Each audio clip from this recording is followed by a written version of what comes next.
Well, good morning to all of you. So, welcome back in ethics class once again. What is that?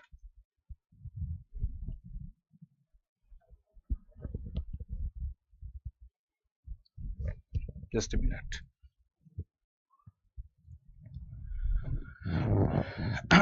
So,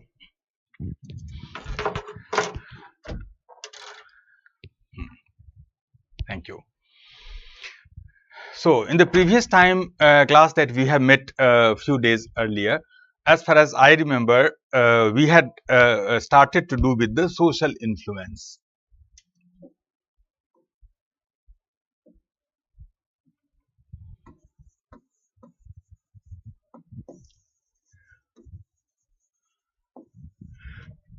We had talked a lot about social influence. And there we had seen that there are two types of social influences there.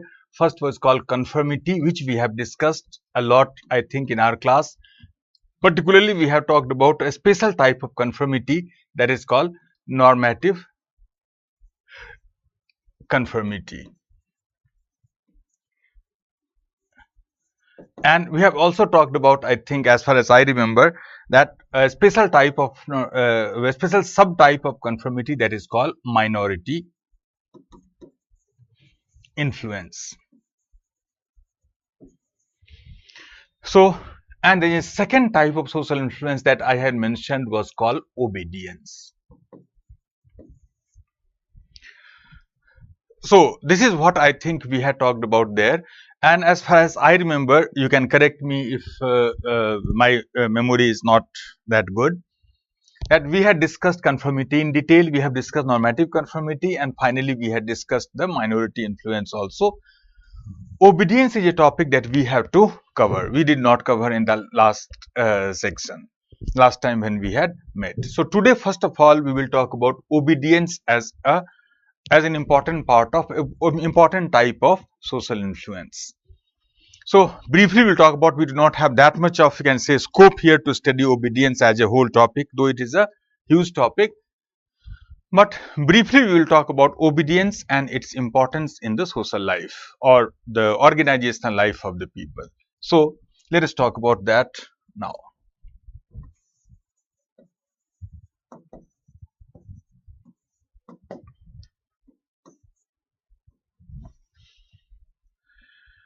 So, as far as I remember, obedience is not something that we had done in the previous. If you have done it, then you can send me the message. Then after we go to the next topic, otherwise let us briefly talk about obedience. Now, write down firstly a few lines.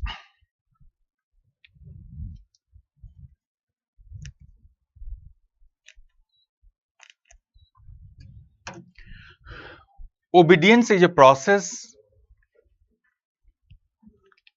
Obedience is a process in which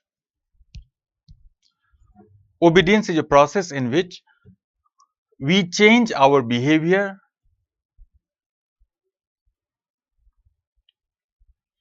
Obedience is a process in which we change our behavior because of the direct and explicit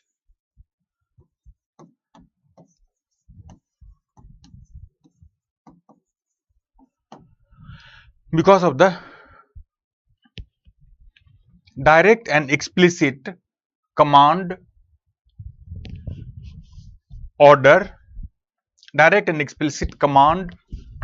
order, instruction or direction of someone else.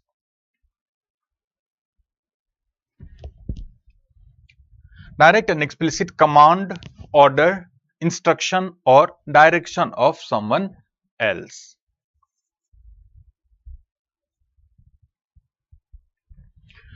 So, that is how we can define obedience as an important topic. Idea of the obedience is that, first of all, that obedience is a direct process in which somebody so this is difference from the obedience and the conformity that we did earlier. that conformity, first of all, was an indirect process.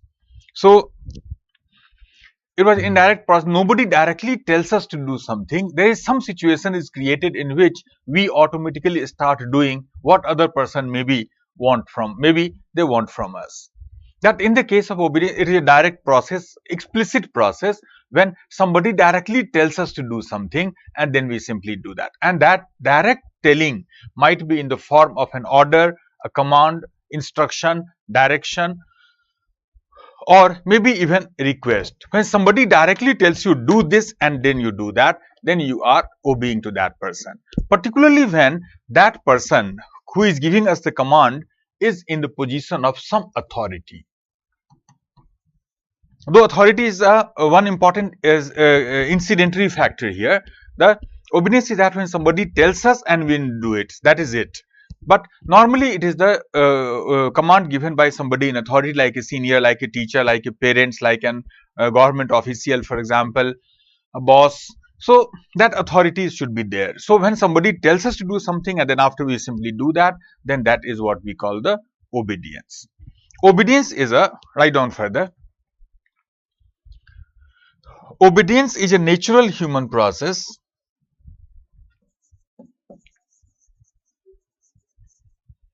Obedience is a natural human process, and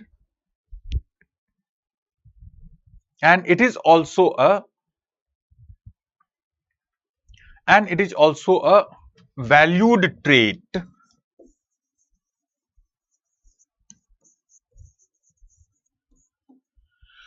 And it is also a valued trait in every culture.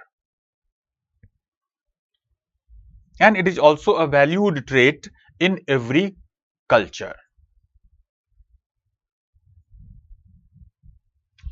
So there is one important defining characteristics of obedience, that first of all, obedience is a natural human process. Like conformity, as we had seen earlier, that conformity is very natural to us, that we are by nature conformist. Conformity does not require any effort, we simply do it. Non-conformity requires an effort. Non-conformity is unnatural, as we had seen in the previous class. So there is one thing that we need to remember here. Just as in the case of conformity, it was an unnatural process. Conformity was natural, non-conformity was unnatural. Here also the same thing has been found, that obedience is a natural human process. We are by nature obedient, in the sense that whenever somebody tells us to do something, then our first and natural impulsive response, automatic response, is to simply follow that person. So that is one important thing. Many such examples you can find in our day-to-day life also. Day-to-day life also, whenever somebody tells us to do something, then we are naturally inclined to do that. My grandfather used to tell me a very interesting story about this nature and obedience, that sometimes ago you can say there was a thief was there, a cheater was there. He had cheated a large number of people from lots of money. Finally, he was caught and he was brought to the court of law. Punishment was given. Now, judge asked him that you have cheated so many people so many times. So, what is the how could you cheat so many people?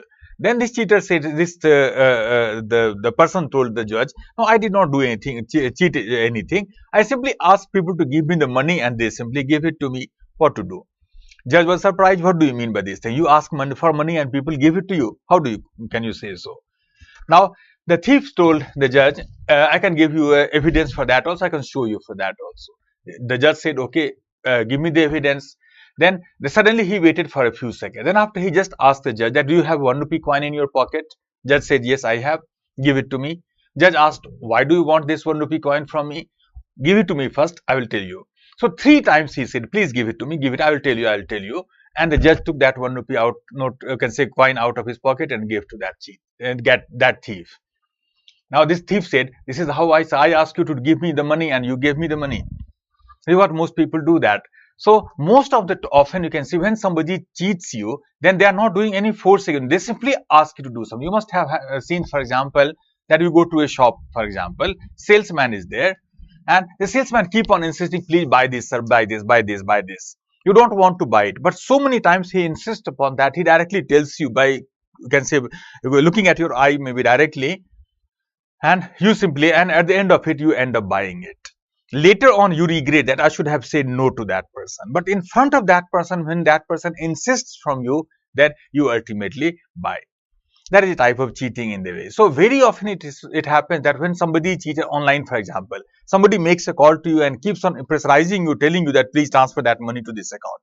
And many people do that.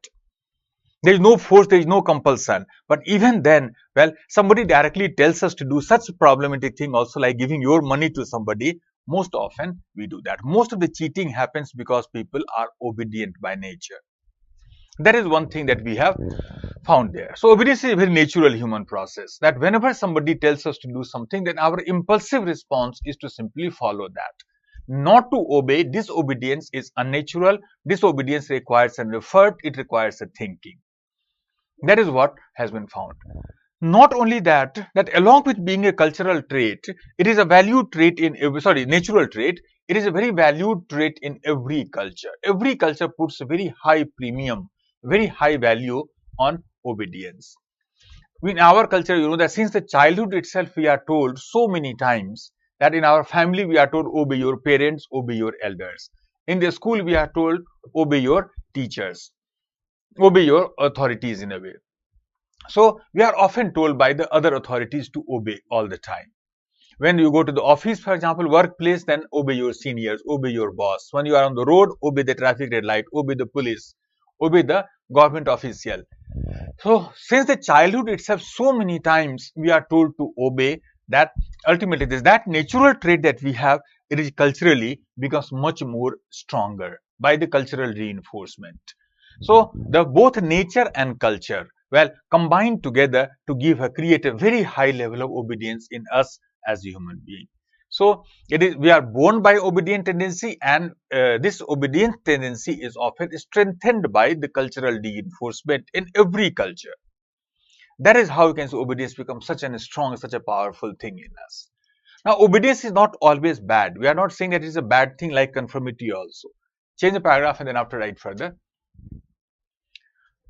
Obedience is not always bad.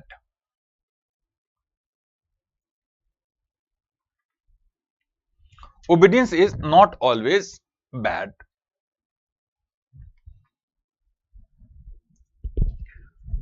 Write down further. A certain level of obedience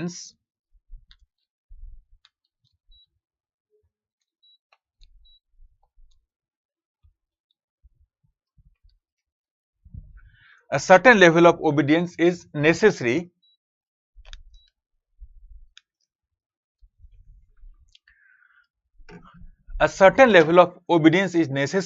for any society or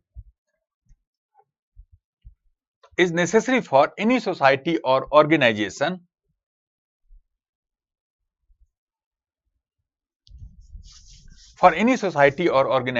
to function properly.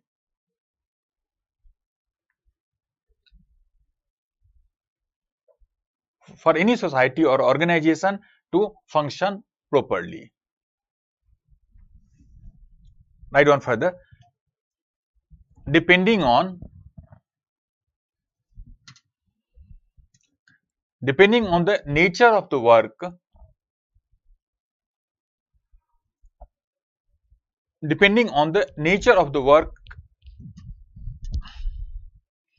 that an organization does,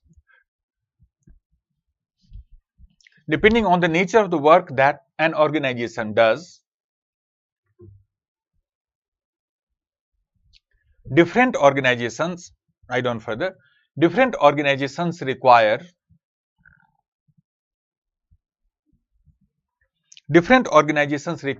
different levels of obedience.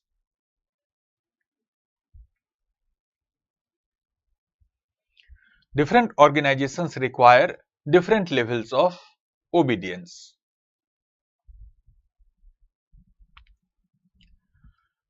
But the problem begins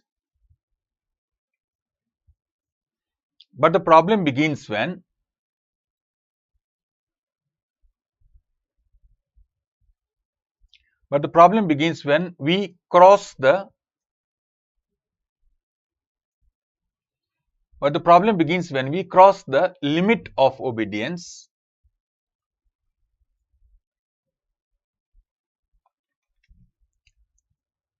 But the problem begins when we cross the limit of obedience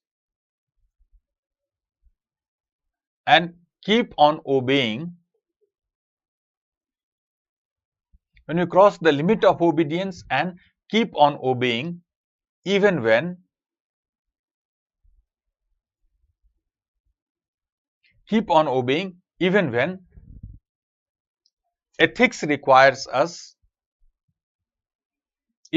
ethics requires us not to obey.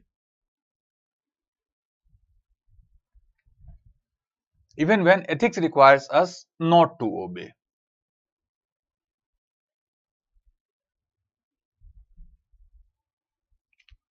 The study of obedience, write down further. The study of obedience is aimed at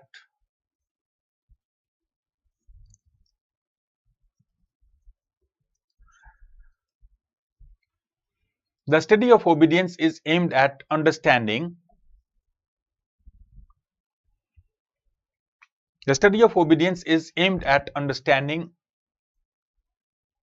what is the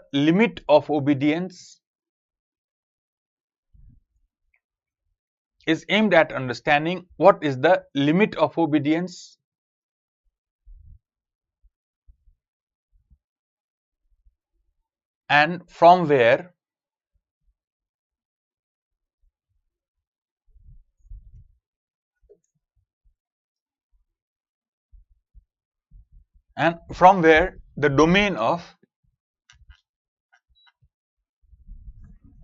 and from where the domain of personal responsibility begin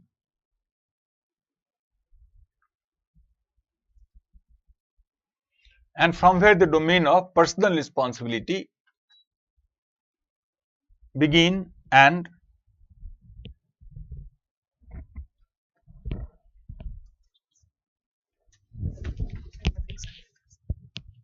नीचे करना है हाँ and from where the domain of personal responsibility begin and how to achieve and maintain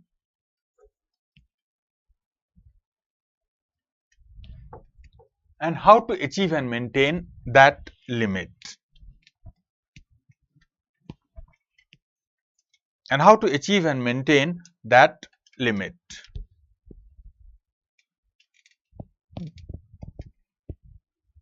Now, that is the main thing that we have to study here. Idea here is that as I told you, I was telling you that obedience is not always bad.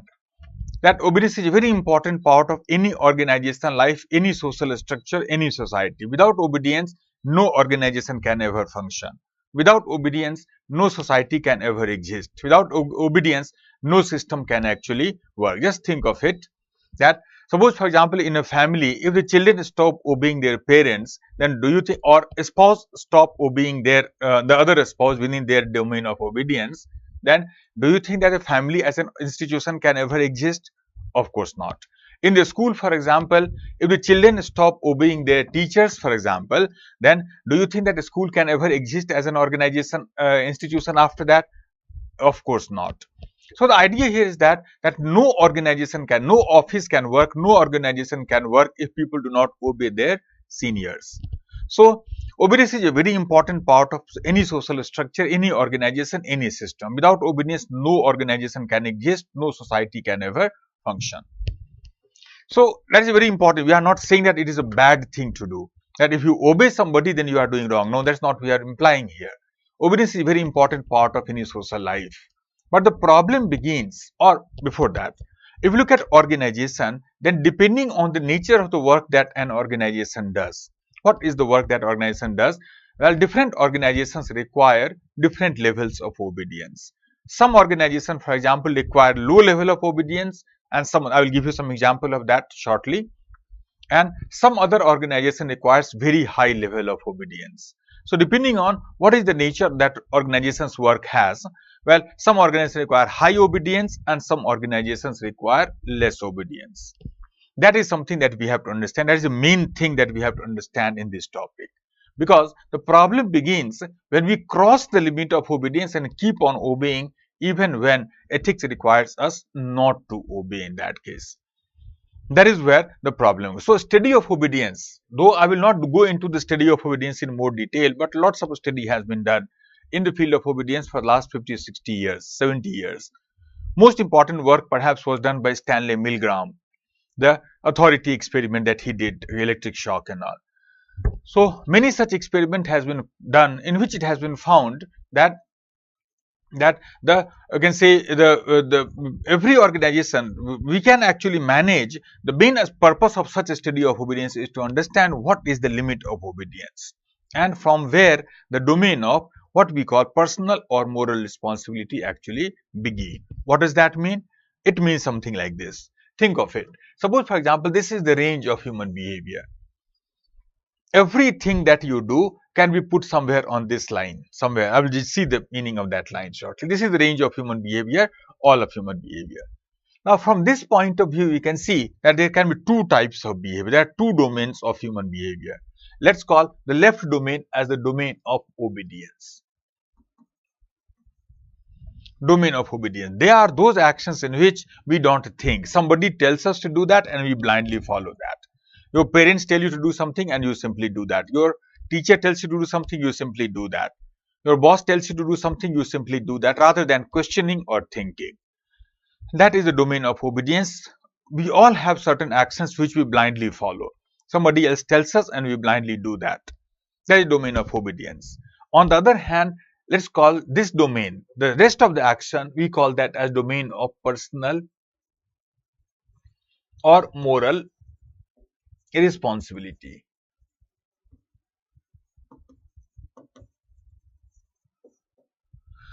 Let's call that as domain of personal or moral responsibility. What are these actions? These are the actions in which we think, we question, we think, we decide, and then after we do something, whether to do or not. Since we think, we decide, and we do, so such actions will be responsible. Such action will be the ones in which we are morally responsible of that, because we are the ones who have taken the decision. Obedient action does not have any moral responsibility because you did not take any decision yourself. Moral responsibility rest on the person who gives you the command, not on you who blindly follows the command. So, they are not moral action, they are obedient action. They are moral actions in the sense, well, there is a moral responsibility on you because you thought and you decided and you did. If you use the Kantian terminology, then these actions will be an example of heteronomous act because your action is determined by that factor on which you do not have any control. Immoral act. So, that will be heteronomous act, immoral act. This, on the other hand, Kantian theory will say that terminology, it might be an example of an autonomous act because you think, you decide, and you do. So, it will be an autonomous act. It will be a moral act. So, in every situation, some actions are obedient and some others are responsible action. We think, we decide, and we do it. Now, depending on the nature of the work that an organization does, some organizations require more of obedient action, less of responsible action, and some organizations require less of obedient action and more of responsible action. For example, suppose this is the standard level of obedience in a private organization. Now, in a bureaucratic organization, the domain of obedience must be wider. Why so? Because the job of a bureaucracy is a very complex work, that you have to work with such a large infrastructure, bureaucratic system, bureaucratic organization. Not only that, so much of money is involved, so much of power is involved into that. So, because of that, a bureaucrat in the bureaucracy, domain of obedience is much wider and domain of responsibility is comparatively smaller. So, bureaucrats are expected to, as we will see throughout the class today and tomorrow, that bureaucrats are expected to be much more obedient than the private organization. In a private organization, you can, suppose your boss tells you to do something, you can question him, sir, I don't agree with you, or let us change, let us think. But in a bureaucracy, you cannot question your boss. If your boss is giving you an order, then you must blindly obey. You must blindly execute the order, follow the order. So, in a bureaucratic organization, the domain of obedience is much wider than in the case of, the private organization. Even in bureaucracy, in a police organization, police department, obedience is even higher. Why so? Because job of the policeman is even more complex than the normal bureaucratic work. Just imagine a situation. Because of that, the policeman must be more obedient than the normal bureaucratic system also. Just imagine a situation. And suppose, for example, if every policeman on the road, traffic policeman, every policeman on the road, well, if they start taking their own decision rather than listening to what is given order, commanded to them by the headquarter, then do you think that they will be able to manage the law and order in the society? Of course not. So in this case, so if you are a policeman on the road, for example, if there is an order from the headquarter that block the traffic, you cannot ask the question, sir, why? You simply, even if you don't understand why, then also you must block the traffic. You must ensure that order is followed. Even if you don't know it, you don't understand it, you don't agree with it. But then also, if there is an order, has to be executed. So, policeman, you can say, well, domain of obedience is much higher than the normal bureaucratic work also. In army, in defense organization, the domain of obedience is even wider, because job of the army is even more complex. That is why you can say army men are considered, expected to be much more obedient than the people who are otherwise in much more disciplined, obedient, etc., than people working in the private organization. Just imagine a situation that every soldier on Siachen, for example, LAC or LOC, for example, if they start taking their own decision rather than listening to the order given to them by their headquarter, from their headquarter, do you think that they can protect the nation in that case? Of course not. So they must obey blindly. Suppose, for example, there is a soldier on Siachen, there is a soldier on LOC, for example, and there is a firing from across the border, and the order is there that do not retaliate. Now, in this situation, a soldier will die but will not retaliate. So, and if the order is there, go into the enemy area and kill and die, then they will have to die also. So, obedience is so important in the field of army and can say defense organization, that for the sake of an order and command, army man is expected to die also and kill also, without asking any question, without thinking about anything. They must obey well blindly. So in army, you can say obedience is much higher than a private or other bureaucratic organization also. That is the reason that that in army, even if you disobey your boss even for a small command, then also you might even be court-martialed. Obedience cannot be, you can say, compromised there. Disobedience cannot be allowed in army. In a terrorist organization, well, the domain of obedience is even larger. Why so? Because job of the terrorist is even more complex. Because of that, in terrorist organization, obedience is so high that a terrorist is given an order, go there and blow yourself up in a public meeting maybe. This happened in Pakistan just a few days ago. And they cannot ask a question. They can simply go them and kill kill themselves also, and kill thousands of hundreds of other people also. They cannot ask a question. So they have to obey blindly for whatever order that is given to them. So that high level of obedience they maintain. That is the reason that in a terrorist organization, if somebody does not obey their boss, forget about court-martial like army, they can be summarily killed also. Because a terrorist organization cannot allow, cannot permit, cannot tolerate disobedience in any situation. So the idea is that such organizations like bureaucracy, police, you can say police, army, terrorist organization, etc., in them, domain of obedience is much wider, and responsible action is very, very limited. Very few actions are there in which you can take your own decision, you can make your own choice. On the other hand, there are some organizations in our society where obedience must be comparatively low. What do you think? A university, for example, should university be more obedient like bureaucracy or police, or it should be less obedient than the private organizations also? I hope all of you can understand that university must be less obedient. So in a university, most important thing that we teach our children to ask a question rather than to blindly follow. Suppose, for example, in a classroom, if you do not agree with me, your teacher, for example, then it is your moral duty to ask me, sir, I don't agree with you. And well, it is my duty to convince you or agree with you maybe. So in a classroom, in a university, it's very important for the student to ask a question. You cannot ask a question from your boss in your office. So if you are working in a bureaucratic organization, and if there is an order from your boss, you cannot say that, sir, I don't agree with you. No, you have to agree with them. But in a classroom, you can ask a teacher, sir, I don't agree with you. That is quite well within the domain of obedience. University must allow questioning rather than blind obedience. Otherwise, the education will never be proper. That is the reason that, a few years ago, maybe 8 years ago, there was a proposal by some people that we should install tank in JNU in Delhi. Now we say here, no, tank should not be in JNU. Tank should be in, you can say, the Siachen, maybe in the LOC, maybe LSC, maybe. So students in JNU, students in Jadavpur University, student in AMU, for example, well, they must be allowed to ask a question, protest, even against the VC, even against the Prime Minister and the government.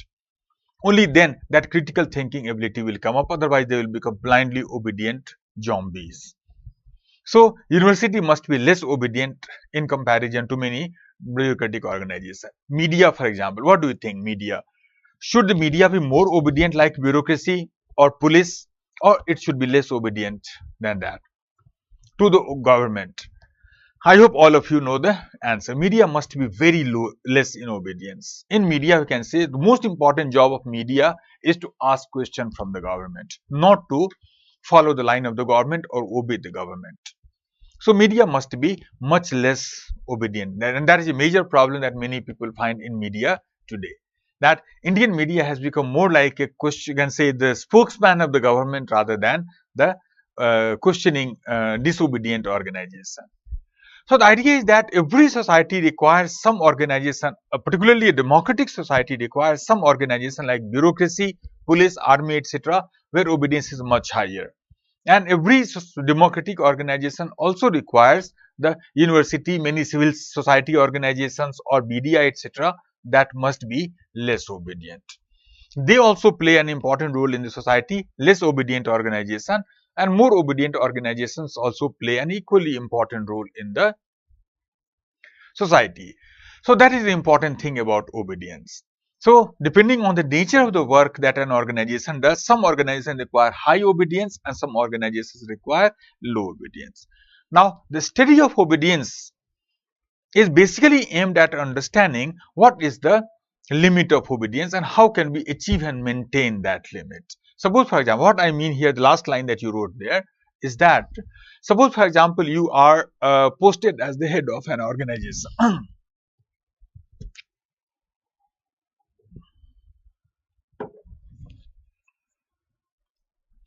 So, for example, can say you are posted as the head of an organization, and looking at the nature of the work that your organization does, suppose, for example, you decide that you want this level of obedience.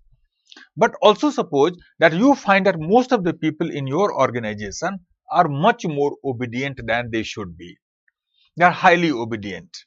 Now, can you tell me what is the problem that an organization will face when the obedience is much higher than can say required?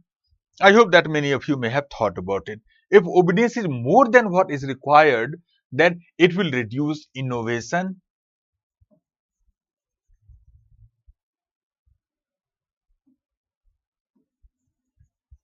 It will reduce innovation. It will also reduce initiative. It will reduce innovation. It will reduce initiative in that case. So any organization which is more obedient than the you can say more obedient than what it should be, it will become less in innovation, less in initiative. They will become blind conforming. So in this case, innovation will not happen. Nobody will be willing to take the initiative. So you think that your organization requires this level of obedience, but you find that most of the people in your organization are much more obedient than they should actually be. So everybody blindly follows the order. Nobody thinks, nobody questions, nobody can say contradict their boss. And if the order is not there, they sit quietly because there is nothing else to do. Now you want that in your organization, you want to reduce the level of obedience. You want your people to be less obedient than this. So you want your people in the organization to be, you can say, more questioning rather than blindly obeying in that case. How can you do that? That is an important thing.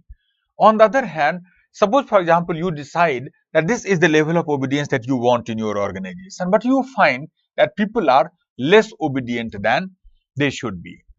Now, can you tell me what is the problem that an organization faces when people are less obedient than they should be? Just think of it, for example, that people in this organization are less obedient in the sense that whenever an order is given to people, nobody follows that order. Everybody keep on asking the question, why, rather than following the orders given to them. What will be the problem in such an organization? Well, problem will be that this less obedience, less than required level of obedience will reduce the efficiency of the organization. Will reduce the efficiency of the organization. So the idea is that more than required obedience will reduce innovation, initiative, etc., and less than required obedience will reduce the efficiency. That is the reason that we require a certain determined, predetermined level of obedience in the organization. So, as the head of the organization, sometimes you may have to reduce the level of obedience. You may want your people to ask more questions rather than blindly follow all the order, or sometimes you may want to increase the obedience in your organization also. So, you want people to follow more order rather than always asking the question, how can you do that? So, this is as a senior officer, this is the most important thing that you have to do, how to increase obedience sometimes, how to reduce obedience sometimes. That is something that we require to do. So, whenever we study obedience as an academic subject, then this is the main thing that we focus on, how to manage, how to maintain the level of obedience in any organization. So, that is the idea here. But remember one thing, that every organization, however simple the work is, every organization requires some level of obedience, low or high. But every organization requires some level of obedience. Suppose, for example, just take a small example. Suppose we are in a physical classroom. Suppose all of you are sitting in front of you. We are in a physical classroom. Now, suppose you start talking to each other. Now, in this case, if I ask you that please maintain quiet, don't talk to each other, then in this case, you must obey me. Why so? Because it is within domain of our obedience. Even in such a simple classroom, like such a simple work like our classroom, well, this level of obedience is necessary. So, if I ask you to keep quiet in the classroom, then you should not ask me questions, sir, why do you ask me to keep quiet? No, you must listen to my order. You must follow it blindly. Suppose, for example, if you keep on talking to each other and even after repeatedly asking, you do not stop talking, then do you not think that it will reduce the efficiency of the classroom?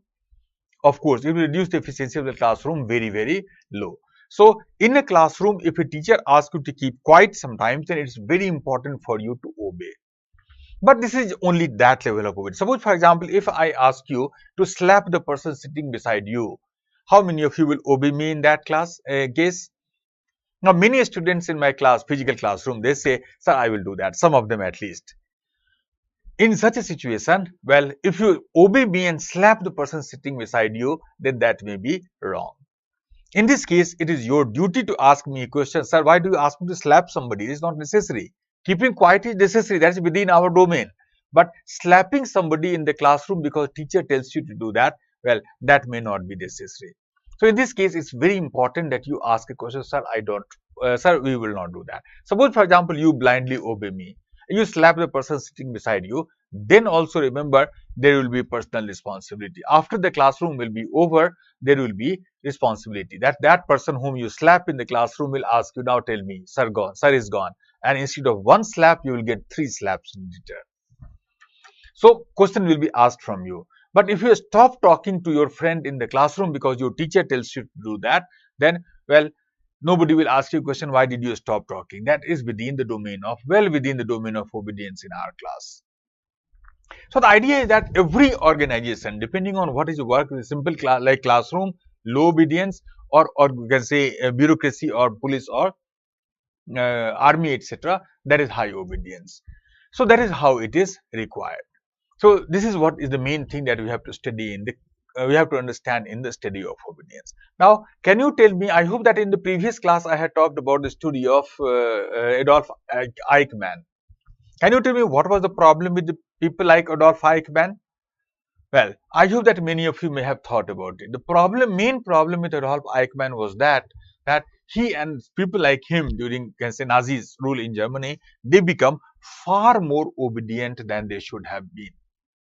At some point of time, it may become important for us, even as a bureaucrat, to ask a question from the government. That can be, you can say, in extreme case like Nazi, for example. But people stop asking question, they start blindly obeying. And because of that, such wrong thing may happen, like even Holocaust. You have seen that, devastating consequence of that in our earlier class. So that is what obedience is. That is all that I think that I have to do with you about obedience. That is the idea of obedience. Let us see, I think 2 or 3 questions are there. First question, Spandan. Naxalites and terrorists has same level of obedience? Yes, Naxalites and terrorists have the same level of obedience, a very high level of obedience to their boss, not to the government, to their boss, to their organization. Otherwise, they can never function. So, very, very high level of obedience they have. Naxalites, terrorists, etc. Yes, Spandan. Next question, Nimai. Obedience is related to freedom of speech? Yes, Nimai. Normally, what happens that when obedience becomes more than what is necessary, then it often restricts the freedom of speech. That is innovation, initiative, etc. So, extreme obedience often inhibits the freedom of speech. Yes, you are right. Next question, Somdatta. Sir, how obedience is different from discipline? They are related to each other. We use the term obedience. Discipline might be a larger concept. Discipline can be, you can say, self-discipline also. Obedience is always to somebody else normally, isn't it?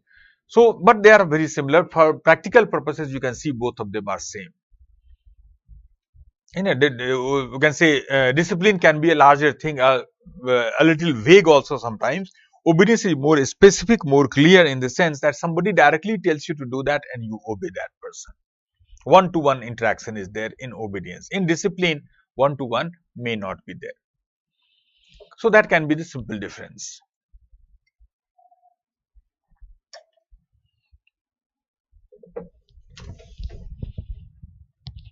So that is all about obedience, and that I have planned to study with you, and that is also all about social influence that we have to do within the scope of our course and syllabus.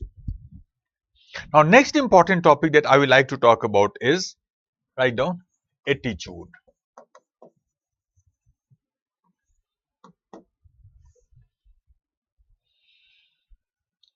Attitude.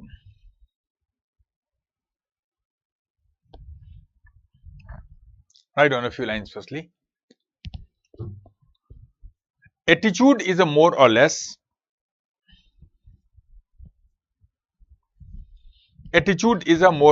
permanent evaluation of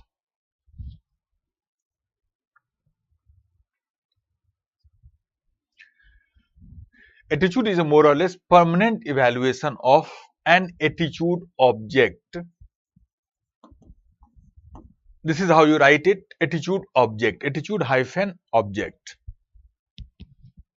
Attitude is a more or less permanent evaluation of an attitude object, which can be a physical object,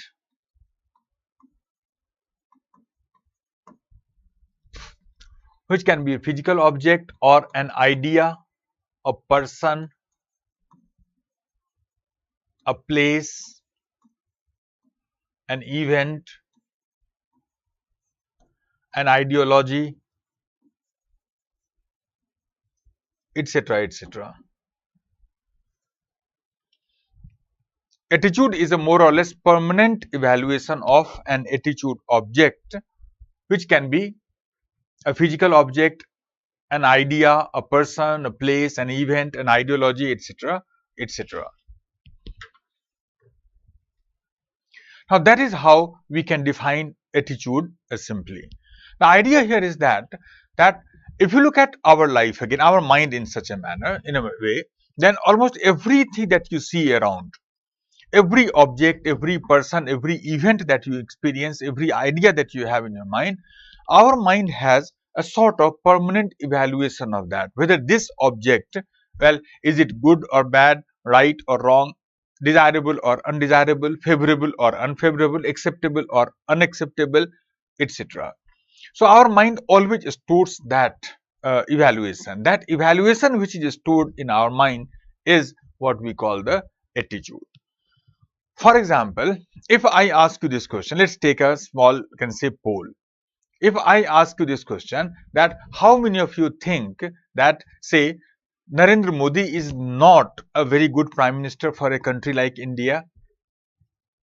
Well, when I ask this question in my physical classroom, then some students raise their hand. Most of the students do not. I think that in your class also, you will have similar thing again. Some of you may agree with me if I say ask you this question, sir, yes sir, he is not, and many of you may possibly say, no sir, he is a good Prime Minister. I will come back to these questions shortly. Let us ask a second question. How many of you think that death penalty, capital punishment, should be completely abolished from India? Now, in this case also, very few students in my class, normally not more than 2, 3, 4, 5 maybe, raise their hands, sir, it should become. Most of the students agree that no, sir, it should be retained. Now, in both of these two questions, remember that whenever somebody asks you such questions like any of them, then that person is, you should know it, that person is always interested in knowing your attitude. So, whatever is your action, your answer in both the case is basically an expression of your attitude. And the person who is asking you these questions, that person is interested in just knowing your attitude about these things. That is how we understand attitude. I will come back to both of these two questions shortly. But before that, write down. Thus, the attitudes have the following characteristics. Thus, the attitudes have the following characteristics.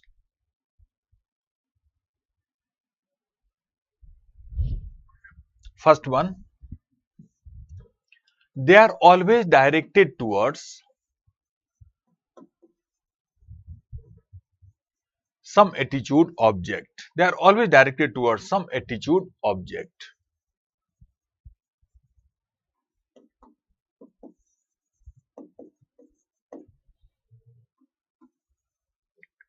They are always directed towards some attitude objects.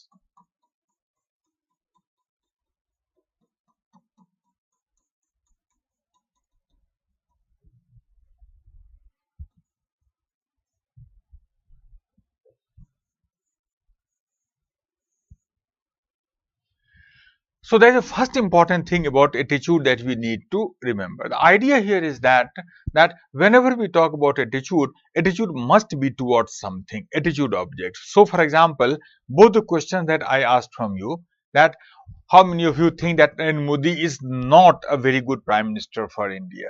Now, in this case, well, Narendra Modi was the attitude object, and your answer was an expression of your attitude towards Narendra Modi.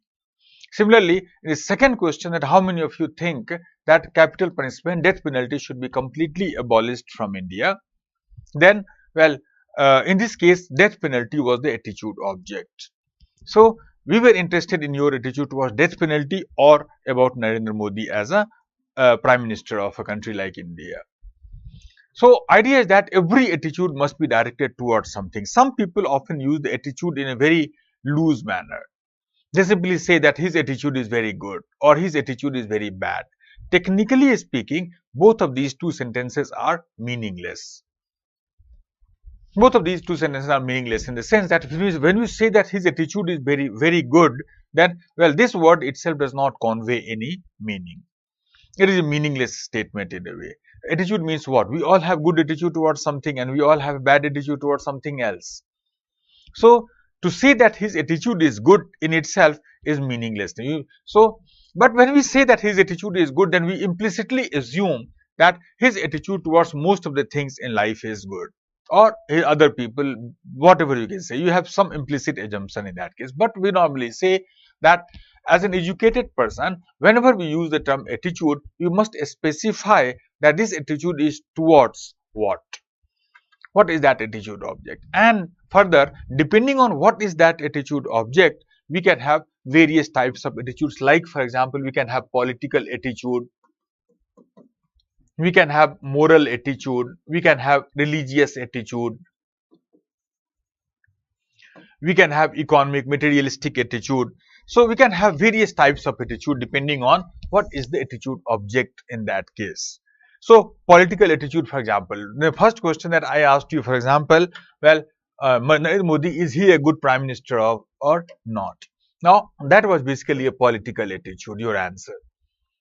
Similarly, you can see if you look at the capital punishment, for example, then that can be an example of a moral attitude. Your attitude towards death penalty, for example, whether it is justice or injustice, your attitude toward truth, non-violence, trustworthiness, etc. Well, that will be moral attitude. You can have some religious attitude also, that your attitude towards your religion, religion of other people. Even within religion, there can be various subtype of attitude, like for example, your attitude towards religious philosophy or religious ritual, going to the church or temple, or well, following the philosophical aspect of your religion.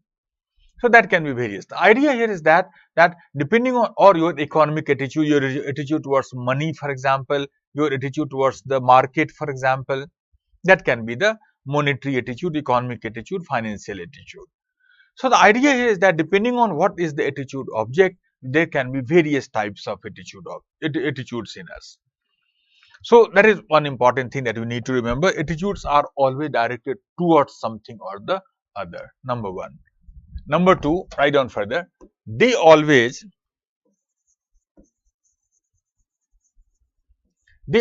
evaluate their attitude object.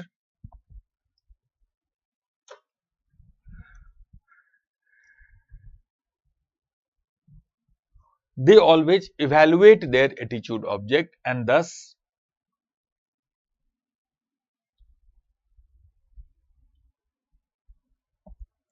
they always evaluate their attitude object, and thus they have a valence.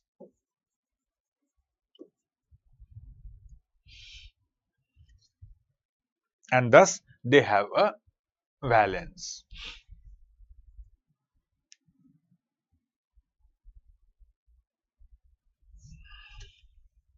So that is the next important thing. Attitudes are always evaluative by nature. They always tell us that this attitude object, is it right or wrong, good and bad, desirable or undesirable, whatever. So there is always some amount of evaluation explicit into an attitude. That is the reason that you know that whenever we express attitude, then we often express attitude in the form of a straight line. In that straight line, well, it will be the positive and that will be negative, that will be neutral. So the idea is that attitudes are always evaluative. Attitudes will always be either, valence means that positive and negative. Valence term we have discussed in the emotions also have a valence. So there we had seen that emotions also have can say plus and minus. This term valence we have taken from chemistry, positive and negative. Attitudes also have a valence. We will see a little more detail of that shortly. So attitude also have a valence. Every attitude is either positive or it is negative. It cannot be, if it is neutral, then that does not convey much meaning to us. We do not mean much by that. Attitude must be either positive or it should be negative for it to be meaningful for us. So for example, when I ask you the first question, that how many of you think that Narendra Modi is not a good prime minister for India, then if you raise your hand, sir, he is not a very good prime minister, then you expressed a negative attitude towards Modi.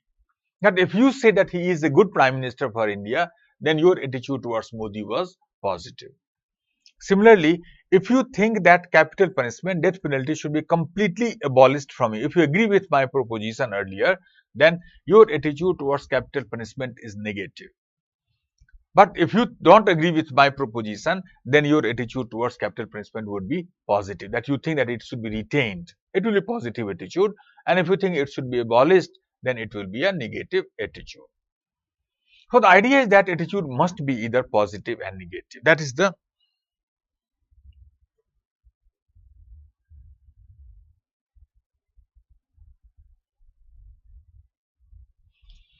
second important thing that we need to remember. Every attitude has a valence, positive or negative. Number two. Number three is, write down further, they differ from each other .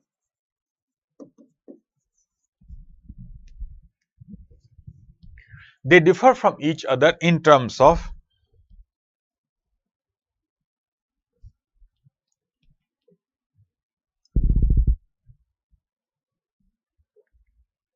they differ from each other in terms of their extremity.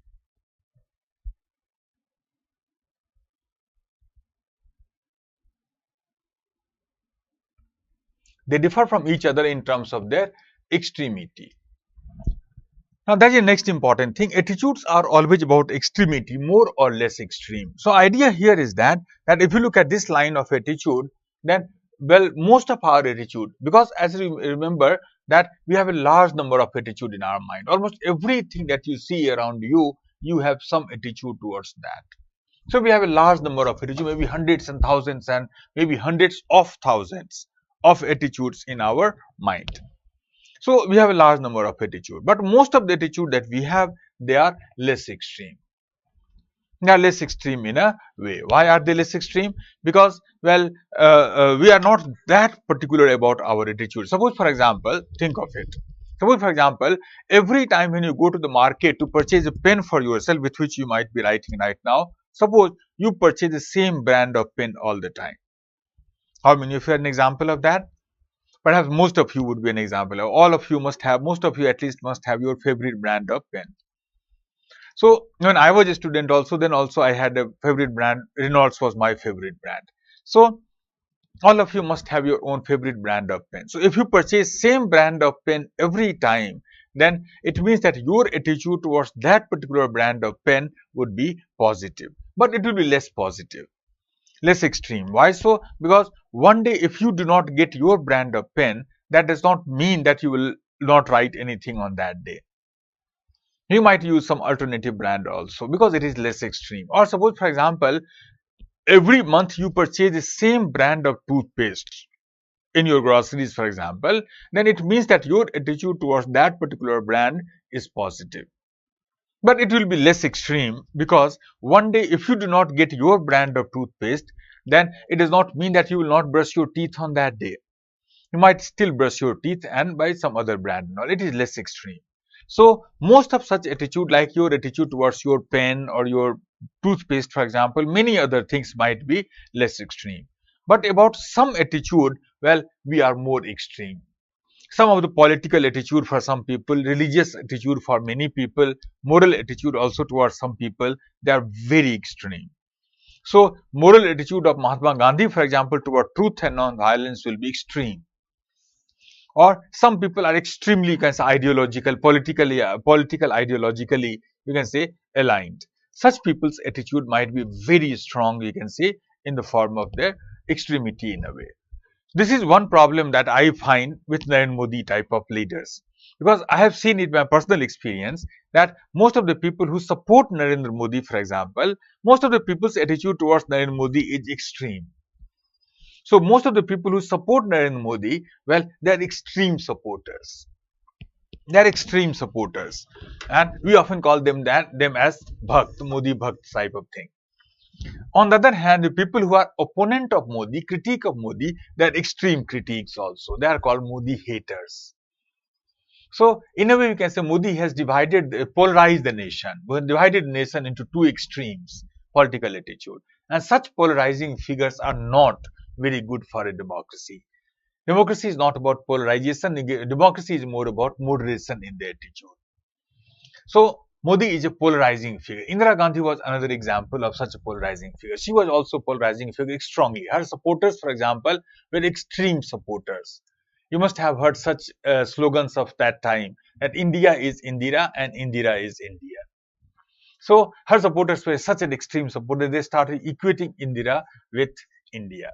And her opponents were equally extreme opponents also. So such people are not very good. Such can say political leaders are not very good for democracy.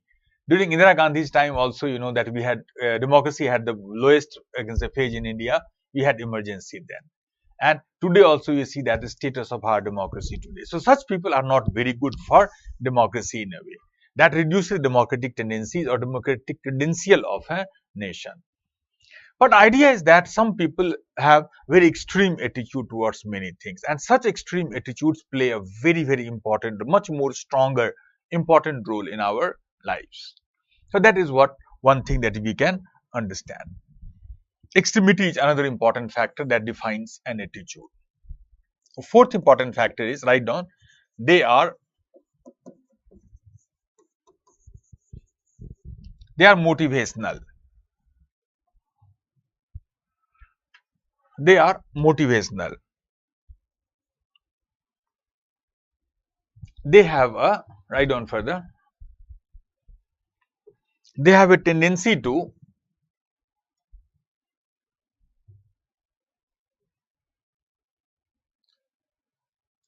they are motivational. They have a tendency to influence our behavior. They have a tendency to influence our behavior.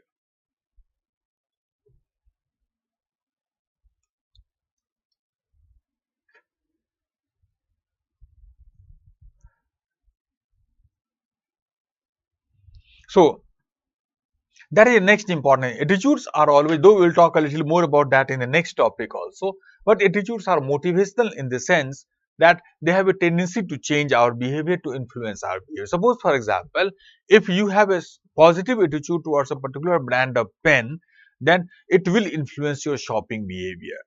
So if you go to the market, for example, and you find that 10 brands of pen are on display, then you might end up buying that particular brand about which your attitude is most positive, strongest. So it will influence your shopping behavior.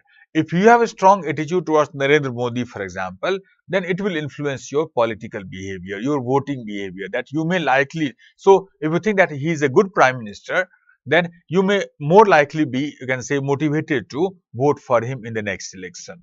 Or whenever some political discussion is going on social media, etc., then you will be motivated to participate and say something in that debate. Go into that debate, start participating, start, well, interacting with the people there. So attitudes always motivate us to act in a certain manner, consistent with our attitude. We'll talk about that a little more in the next topic also. But this is an important thing that we need to remember here. And last, one more thing, they are more or less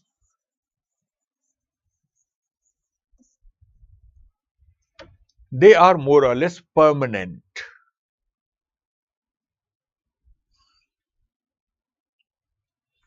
They are more or less permanent. Write on further. Once they are formed, then it is very difficult to once they are formed, then it is very difficult to change them.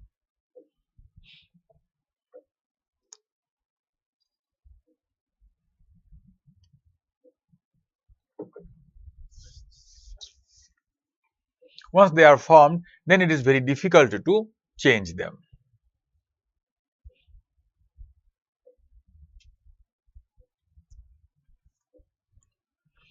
So that is the next important thing. By definition itself, as we had seen earlier, attitudes are more or less permanent. So once they are formed, it's very difficult to change them, though it is not impossible. And the main thing that we have to learn in this topic is how to change the attitude.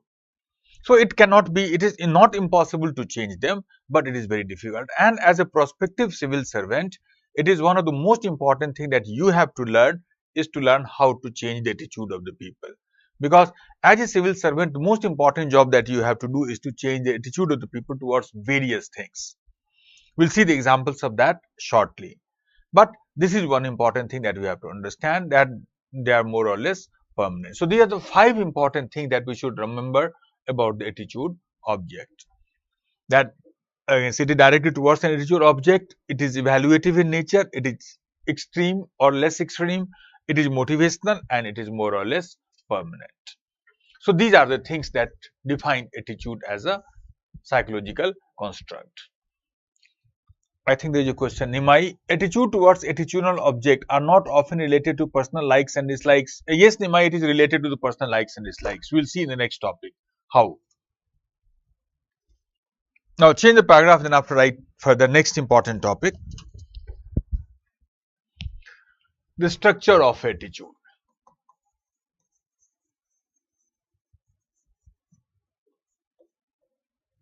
The structure of attitude. Write down further. An attitude is made up of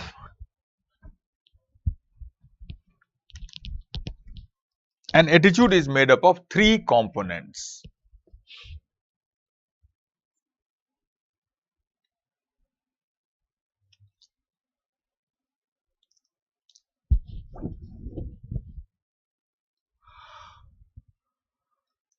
An attitude is made up of three components. So for anything to be defined as an attitude, it must have three things inside it. Let's talk about these three components. First one is, write down, cognitive component. First component is cognitive component. Now write down firstly, it involves our knowledge,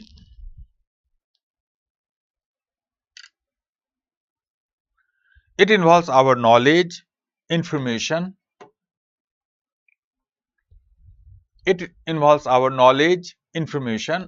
facts and figures,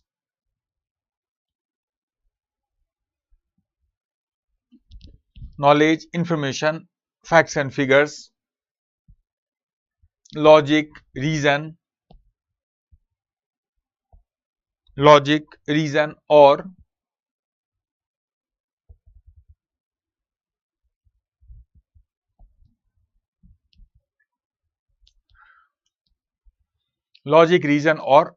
our beliefs about the attitude object, or our beliefs towards the attitude object.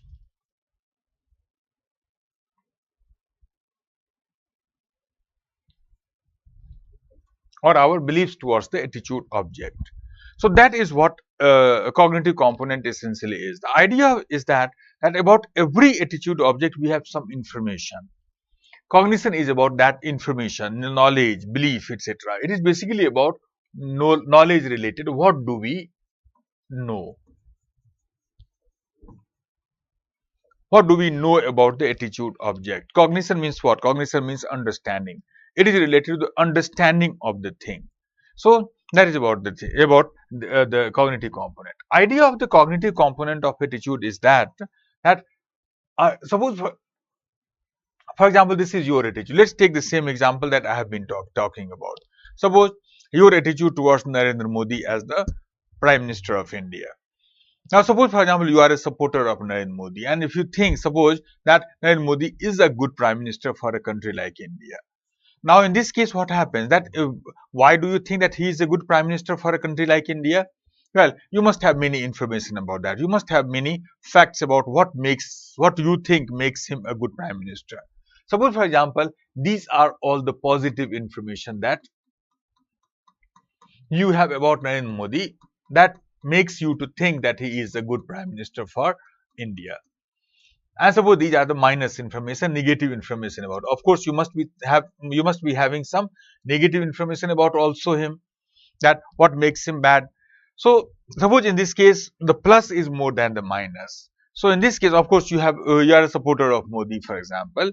Then in this case, plus information is more than the minus information. So overall, the total, you can say, because overall attitude will become positive in that, though there is a negative thing also inside that. So what the attitude does in that case, this is one important function of attitude, that attitude organizes all the information in our mind in a systematic manner, in a structured manner, in a consistent manner, so that it makes it easier for us to make sense of the world that we are living in. Suppose, for example, think of it. In this sense, I often like to compare attitude with the file system, folder system of a computer. You know, we often compare the human mind with the computer. We have done such type of comparison earlier also, that you can see that neocortex of human brain is more like a processor of a computer. The hippocampus of our brain may be more like the hard disk of a computer. The working memory of our brain may be more like the RAM of a computer. We have talked about these things in our earlier class also. So in that comparison, you can say that attitudes are more like the software of your computer. It is more like file system of your computer. What is the purpose of a folder system in your computer? Folder system actually allows you to organize all the files, all the information that you have in your computer in a more systematic manner. So in this case, in a sense, we can see that you have a folder in your computer called Modi. In that folder, all the file about Modi plus and minus is stored there. Just imagine a situation, if you do not have the folder system in your computer, file system in your computer, then also all the information might still be there in your computer, but none of them will make any sense to you. All of them will be 0 or plus and scattered everywhere. You will find it impossible to make sense of those information that still is there in your computer. Attitudes make that possible for us in a similar manner. So, had attitude not been there, then all these information might still be there in your mind, but that will be scattered throughout. So, it might be impossible for you to make sense of the world in a way. So, first thing that attitude does to us is to organize that information in a more systematic manner, like a folder does in the case of computers. First thing. Second thing that attitude does to us is that by giving us the valence like this, plus or minus, it allows us to make a quick judgment about attitude object. Just think of it. When I asked you this question, when I asked you this question, that is, you can say, Narendra Modi a good prime minister for India or not? Then how long did you take to answer that question? Did you start thinking about all the plus and minus that you think that Narendra Modi has?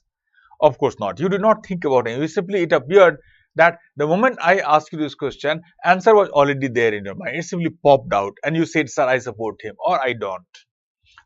What made it possible for you to arrive at such a quick judgment about it? Well, it was the attitude, the cognitive component. So in this case, you don't have to think about all the plus and minus that makes him good or bad. You can simply consult your attitude, and on the basis of that, you can tell us that whether you support him or not. So that is second thing that attitude does to us. In this sense, that attitude makes it easier for us to make judgment, quick decision about the attitude object, whether I like it or not, it is good or bad, support it or not support it. That is second thing that it does. Third thing that attitude does for us is that, let's proceed with that example. Suppose you are a supporter of Modi and you say, sir, I support him, he is a good prime minister.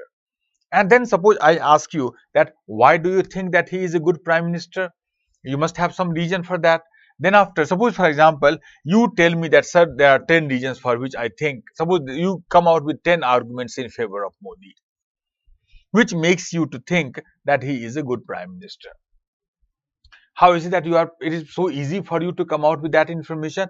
It is because of that attitude. So after, you can say, giving the quick answer, well, if the next question is, why do you think that you support Narendra Modi? Then it will make it easier for you to access that information, come out of that and tell other people, okay, this is the reason for which I think that he is a good prime minister. So this is the third important thing that attitude does for us, that it allows us to retrieve that information in a simpler manner, in a consistent manner, in a systematic manner.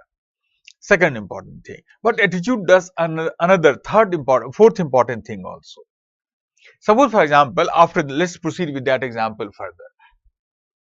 Suppose for example, you are a supporter of Modi and suppose you tell me 10 reasons which makes you to support Modi as a good prime minister. Suppose for example, suppose we enter into an argument. And also suppose that I counter all your arguments. I prove to you 100% with all the fact, figures, data, etc. that your arguments are wrong. So I prove that all your arguments are wrong. Then after, suppose for example, I give you 5 arguments against Modi which you cannot counter. I give you a very strong argument that why do I think that Modi is not a good prime minister. Now after that, which you cannot counter. After that, do you think that your attitude towards Modi will change? Of course not. Only thing that will happen after this debate is that you may keep quiet in the class because you cannot answer me. You may keep quiet in the classroom. After the class is over in the evening, for example, you will go back to your home and talk to some other people. Try to read more books maybe, more newspapers maybe. Go to some social media friend and all and ask them that, sir was asking these things again, I could not answer. You collect more information. And with that information, tomorrow you will come to me and before the class begins, you may ask me, sir, now tell me what you were talking about yesterday. The idea is that just because I counter your attitude does not mean that your attitude will change. It will actually make your paradoxically, ironically, it will make your attitude stronger. If I counter your attitude by going against your attitude or giving information to you against your attitude, then it may possibly make your attitude in turn stronger. Because, well, after this argument, you may try to seek more information in favor of Modi, which make your attitude much more stronger after that. This is an interesting thing because of this thing, you know, what happens that our attitude may start by being a smaller attitude maybe, but as the time passes through the same process, that attitude also motivates you to seek more information in support of your attitude will become stronger and stronger. So you may start supporting Modi for a small thing maybe, and then after you will keep on meeting only those people who are supporters of Modi. You will keep on reading those articles and books which are supportive of Modi. Because of all of that, what will happen that your attitude may become stronger and stronger. And at one point of time, you might become a Modi Bhakt also. Similarly, suppose you start disliking Modi for a small thing and opposing Modi for a small thing initially, but after that you will more likely to meet with the people who are anti-Modi maybe. Social media also you might become member of those groups which are anti-Modi maybe. Because of that, your attitude towards Modi will become stronger and strongly negative. And at one point of time, you can become Modi hater also. So idea here is that in either case you can see our attitude has a tendency to move towards the pole. We often call that as polarization of attitude.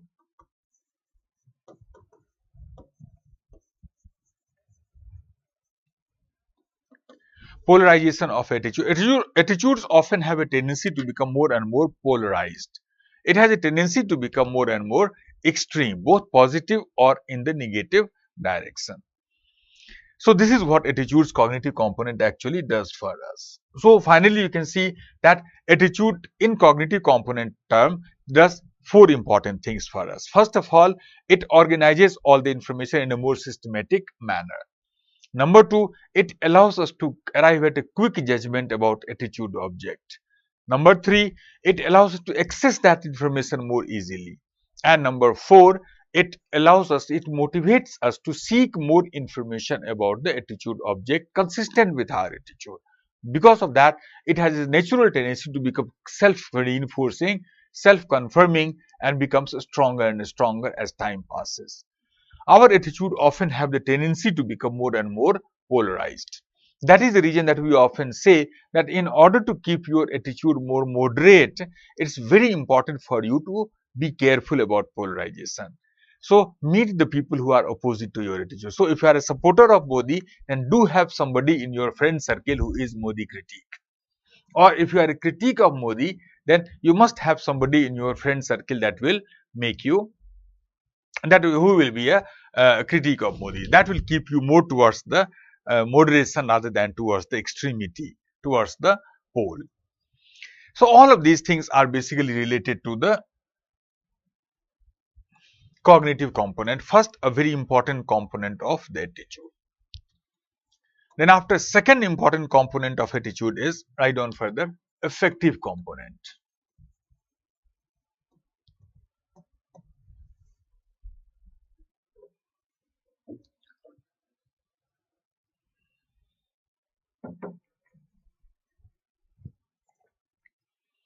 Affective component, write down further.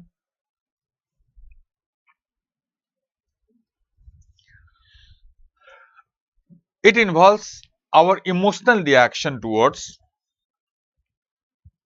the attitude object. It involves our emotional reaction towards the attitude object.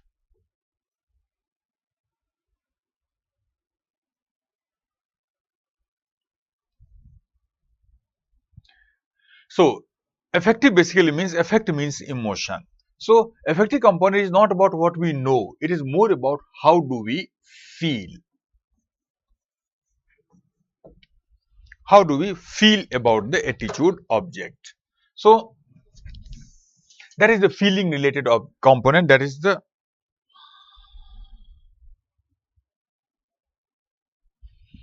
feeling related component, there is a more emotion related component. How do we emotionally respond to the attitude object?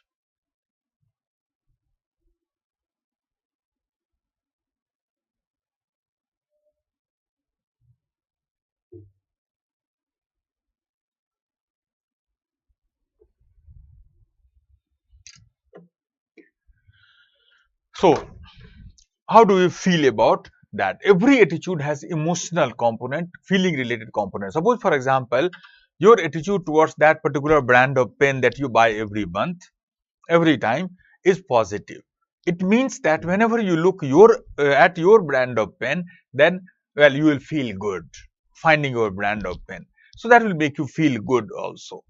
So that is what affective component essentially is. Some people have very strong affective component about their attitude object. So I'll tell you some example of that. In one of my classroom long ago in Delhi, there was a student who was a big supporter of Modi and Modi, extreme supporter, a Bhakt type of person. And he was such a strong supporter of Modi. The moment I said something about Modi, particularly with the negative connotation sometimes, that well, something negative, something critical of Modi, then suddenly he used to become very agitated and angry. Sir, how can you say so? I used to ask him that don't argue, don't debate. I'm just taking that an example here. It's not a politics class where you have to discuss politics here.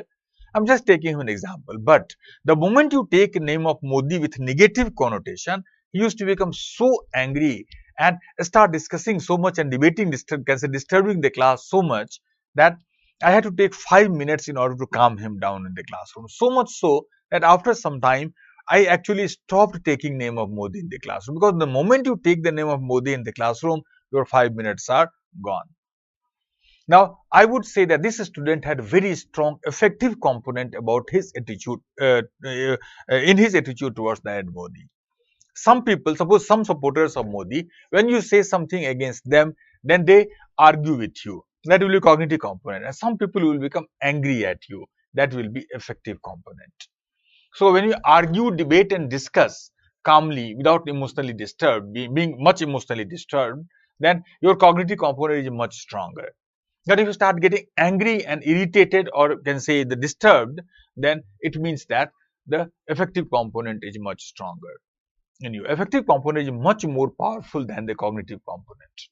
Such people, well, they start fighting, arguing, debating, discussing, or agitating when they see somebody find somebody doing something against their attitude object in that case.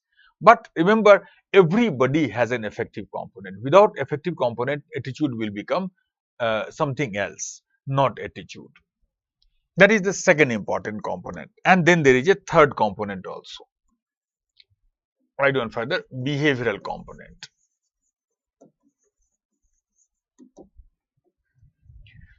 Behavioral component. Right on further, it involves our actual behavior. It involves our actual behavior towards the attitude object. It involves our actual behavior towards the attitude object.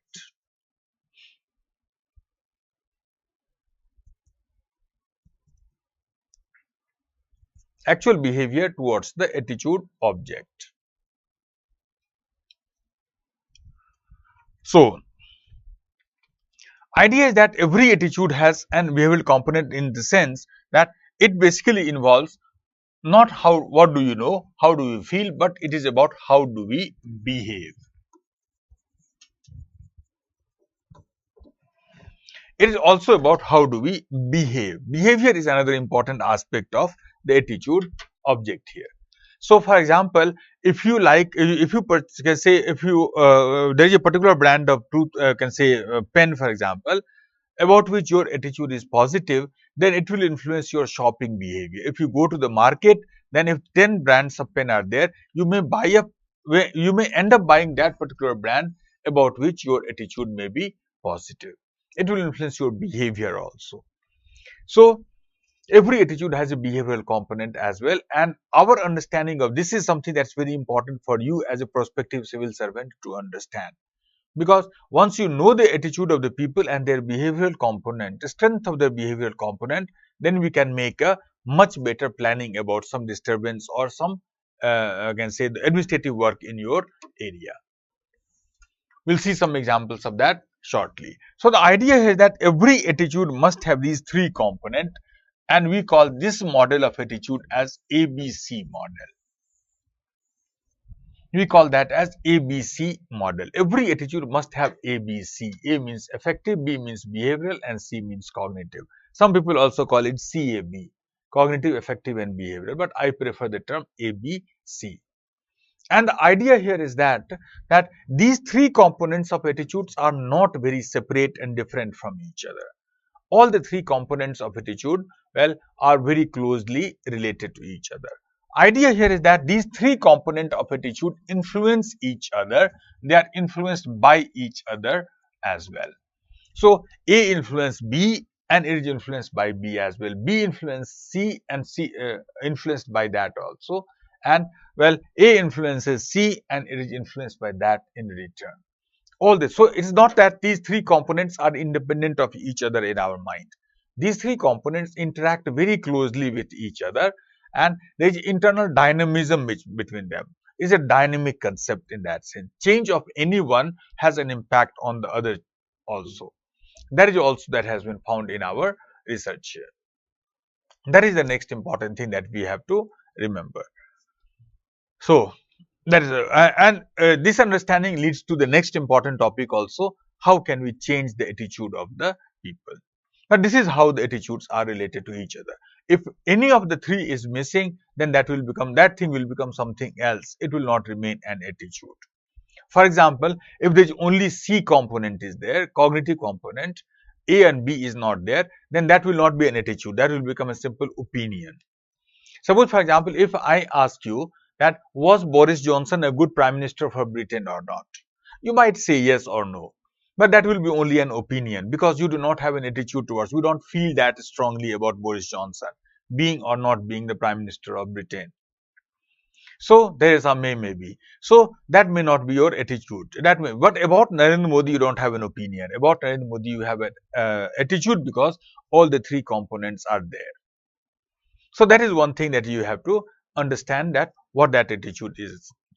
If it is only A, for example, then that will be personal liking or disliking. That will not be an attitude. It's emotions. And if it's only B, then that is normal behavior. It will not. But if all the three are there together in one particular systematic manner, then that particular manner is what we call the attitude. That is how we understand attitude. That is how we conceptualize the attitude. So let me see a few questions. One question was that, Nimai, attitude towards attitudinal object are not often related to personal likes and dislikes. I hope, Nimai, you got your answer. If this second component is basically personal likes and dislikes, how do you feel about it? So liking and disliking is one important part of attitude. It is not the whole of attitude. One very important part, but not the whole. Second question, does situational requirement influence attitude? Yes, very much. So by changing situation, we can change the attitude of the people, but it will take time. We'll see that how this can be done. So situation often influences the attitude, or at least some component of the attitude. Next question, Biswajit. These leaders who change their how change their attitude within a day? Biswajit, they do not change attitude within a day. It is a long-term, comparatively long-term process. So before changing the party also, they can say they start changing their attitude slowly and slowly. And after changing the party also, they may not change their attitude overnight. They change the party because of the situational factor, because of the other factors, selfishness, self-interest, or many. They do not change their attitude overnight. Attitudes do not change overnight. It takes time to change. So they may change their party by social influence, by self-interest, many other factors. That slowly, once they change their party, then slowly their attitude will change in this manner. So the moment you change your party, for example, your attitude might become slightly positive. But after that, you meet mostly party members only. Your attitude might become stronger after that, slowly and slowly. Similarly, if you leave a party, then initially that you may start leaving the party because of small complaint. But slowly, your attitude will become stronger and stronger. Look at the people, you can say, who change their party in your state also, in your neighboring states also. Initially, it will maybe a small thing, but slowly that becomes stronger and stronger because of this process that we have discussed, we have mentioned there. Polarization of attitude. So that is how we conceptualize the idea of attitude. Now, next important thing, the most important part of this topic that we will discuss now is change the paragraph and then after write further, change of attitude. Change of attitude.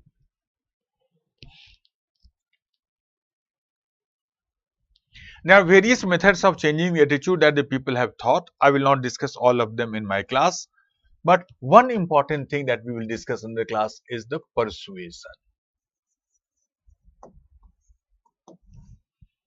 So there are many methods.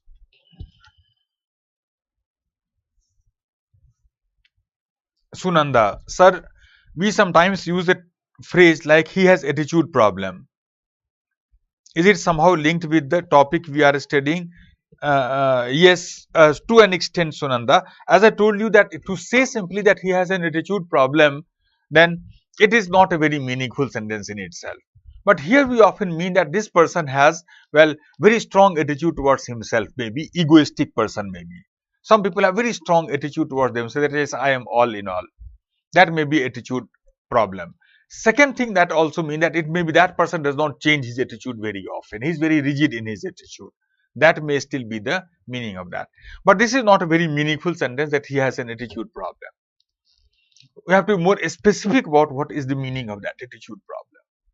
But it means something like this one, that this person may have a strong attitude towards himself or herself, number one.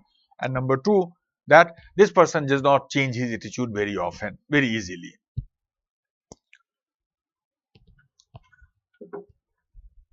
So, come back to this thing, persuasion. Persuasion is the most commonly used method of changing the attitude of the person. Let us see what exactly persuasion is briefly. Write down a few lines firstly. Persuasion is an attempt to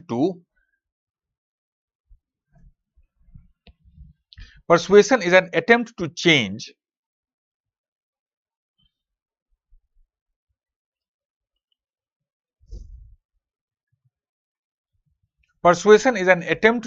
the attitude of a person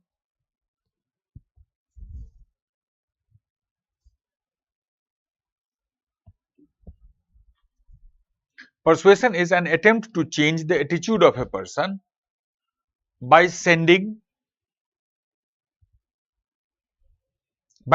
convincing message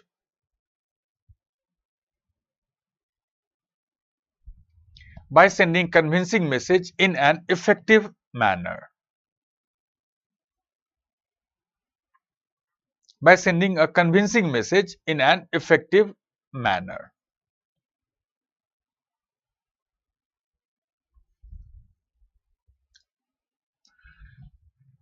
So that is how we can simply define persuasion as a method. It is a convincing message, it is an attempt to change the attitude of a person by sending convincing message in an effective manner.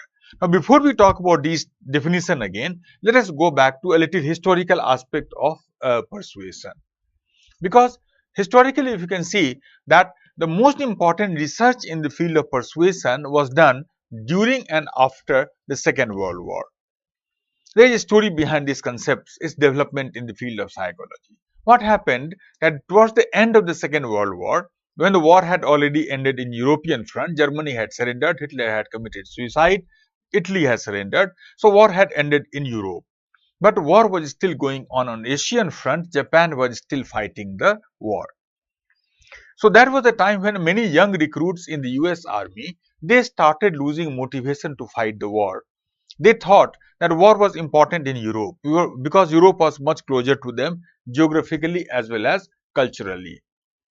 So they thought that war is important in Europe, but they thought that, which has been won, But they thought that war on the other side of the globe, Japan, for example, is unnecessary. Why are we fighting war on the other side of the globe? We have no interest in that part. So people started thinking, many of the young soldiers, that it is an unnecessary war now. We should, can say, withdraw from the war, and we should not fight a war. Why are we wasting so much of time, money, resource, life of the people? Well, in fighting a war that is on the other side of the globe. But American administration thought that this war must be fought in Japan also, in Asia also. Japan must also be defeated. But to fight a war with a demotivated army may become very difficult. So what these people did, that they hired some psychologists from the Yale University, led by a person called Hovland. So they hired a group of psychologists from Yale University, one of the most prestigious university in the world, led by a person called Hovland. And they were given the task to change the attitude of the young soldiers in you can say US army towards the war.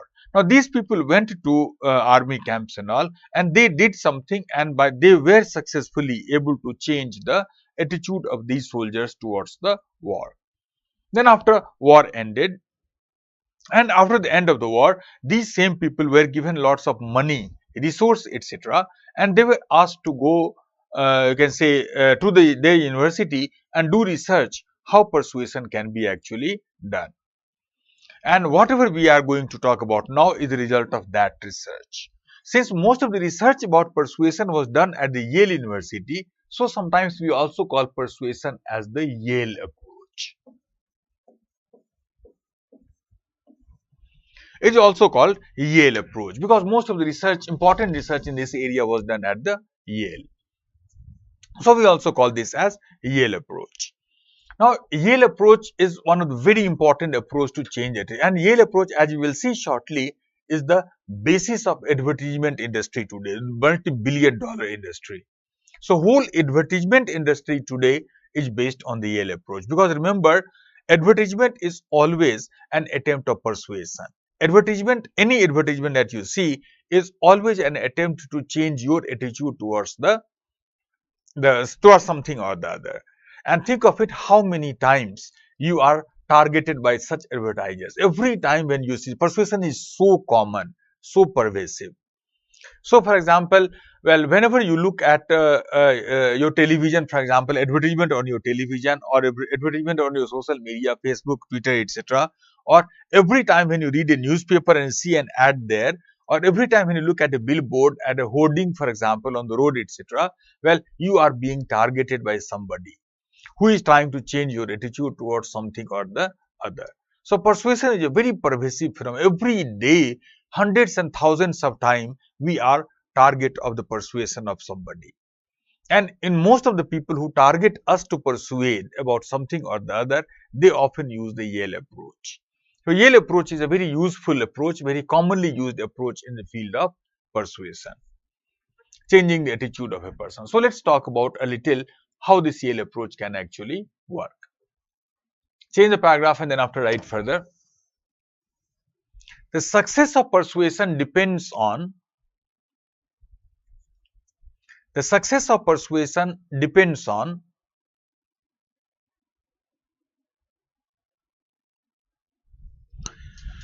now change the line and then after write further in double quote, who said what to whom. Who said what to whom. Success of persuasion depends on this single line. So whole idea of persuasion that we will explore somehow, well, is based on these this simple lines. So whole idea of persuasion can be summarized by this line here. So success of persuasion depends on three factors, set of factors. First is called who. We call that as source, or it is called what. Second factor, we call it as message. And third is whom, we call that as audience or target. So success of persuasion depends on three set of factors: source related factors, message related factors, and audience target related factors. So how successful persuasion is going to be depends on these three set of factors in here. Now, as we will see shortly, that persuasion as an approach is extremely particularly useful for your case study part, because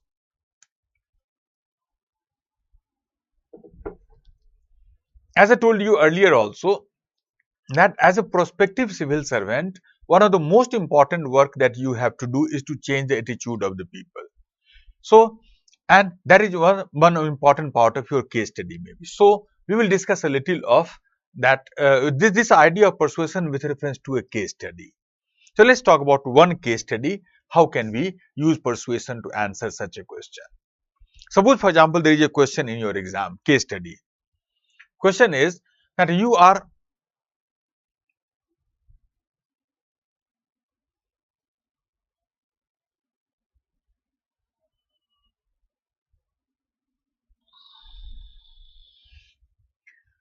the question is that suppose you are as an officer in the anti-narcotics department of your city, and you can see the in your city there is a big university, and in that university a large number of students from throughout the country come to take admission in the college in that university. This is what happens in Delhi University every year. Just today the process has started, yesterday. Now, most of these students come from their family, from the school background, etc., where a strict discipline is there. But after coming to the college, suddenly they get lots of freedom and liberty. And because of that sudden freedom and liberty, suppose they catch some many undesirable habits, most commonly smoking. So, remember that students in the college, being in the first 3 years of the college, is the most vulnerable age as far as smoking is concerned. So, suppose for example, so they catch the habit of smoking. So, as an officer in the anti-narcotics department, you are given the task that create a campaign to dissuade these students from smoking in the college. While making such a campaign, what are the factors that you will keep in mind? That is a question. Now, you have to remember that this is a question of persuasion, because ultimately what you have to do, you have to change the attitude of the can say people, students in that university towards smoking. So, you have to answer that question from the attitude point of view, persuasion point of view. Or let's take another question. Any such question can be answered in a similar manner. So, suppose for example, you are an officer in the education department of your city, and you are given the task to increase the enrollment of young children from the slum area into the government school, because many children from the slum area, they are all you can see sent to the child labor factory, child labor industry, etc. So, you are given a task to change, you can say, ensure that these children from the child labor factory, etc., are sent to the school by their parents in the slum area. Create a campaign for that. While making such a campaign, what are the factors that you will keep in mind? That again is a question of persuasion. So, any such question, suppose for example, you are an officer in the officer in the family planning department, and you have to ensure that can say people use the family planning can say contraceptives, etc., in your area. How can you do that? So, whenever you can see any such program is there, persuasion is one important thing that you have to keep in mind to answer that question. Any such program is essentially about persuasion. You know, one interesting thing I remember, that almost 7 years ago, Modi government started Swachh Bharat campaign in India. Now, one important focus of Swachh Bharat campaign, I hope you remember, that was basically to make India ODF, open defecation free. Now, open defecation has been a big problem in India. According to data at that time, even in 2016, the 45, according to some data that I remember, 45% people in India still in 21st century used to go for open defecation. 45% people.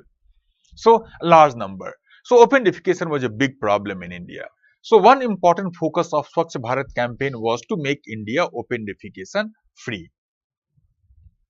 Now, under this program, lots of money was sanctioned and millions of toilets were made in poor people's family, in slum area, in the poor area of the village. So, toilets were made so that people can start using the toilet and they should stop going for the open defecation. Now, after a few years, I remember that there was some NGO that had done some research in many parts of our country to find out how successful this program was. And they found that in many of these families where the toilet was made, they went to those families to survey there, and they found that in many of these families, toilets were actually made by the government fund. But what happened after some time, that people covered their toilet enclosure by something, and they started using that toilet, can say, space as a storehouse or something, and they continued going for the open dip. Some people were more innovative. If their toilet was near the road, for example, then they started using that enclosure on the side of the road as a shop, and they continued open defecation.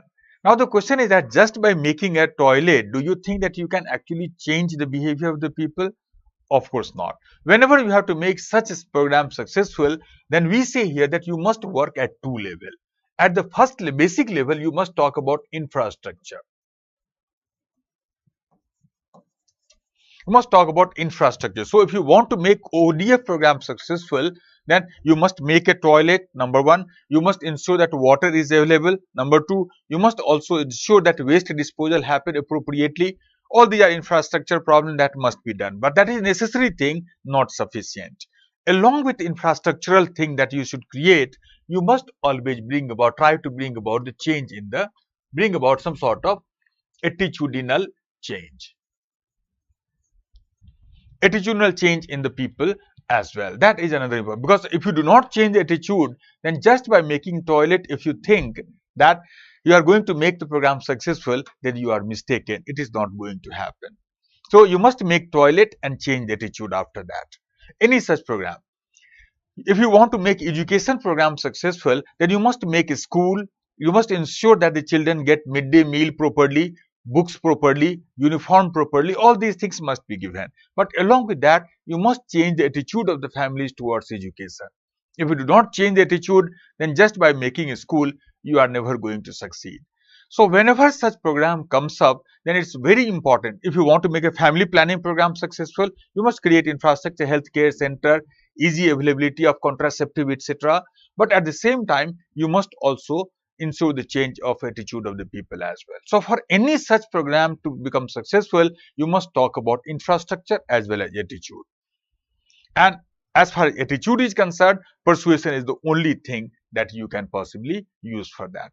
So for any such question, attitude change, persuasion, Yale approach has to be used as a parameter, as a basic way to answer your question. So we will discuss persuasion with reference to that particular anti-smoking case. But remember, it can be used in any such case in exactly similar manner. Let me see if there is a question. Ms. Fujit has asked a question. Sir, why is it so difficult to challenge in persuasion towards road safety? Ms. Fujit, we will see that attitudes are not difficult, are very difficult to change. So we can try, we can make, but we can never 100% succeed in any situation. But how can we do that? We will see that shortly. In the road, can say towards the road safety also, it is same thing. So in order to ensure road safety, there must be infrastructure thing. Road must be good. There should be proper, can say, signage, proper, can say, all those things must be there. But along with that, you must change the attitude of the people. Persuasion can be a way to do that. So for any such program to become successful, persuasion is the way. So this is the importance of persuasion. You can, any such, can say, question can be answered from persuasion, because ultimately our purpose is to change the attitude of the people. So finally, you can say success of persuasion depends on these three factors: who said what to whom, source related factor, message related factor, and the audience related factor. All these three factors we will discuss in some detail later. That we will discuss after the break. So we'll take a break, and then after we'll talk about these three set of factors which makes persuasion successful with reference to that particular case, anti-smoking. That we'll discuss after the break.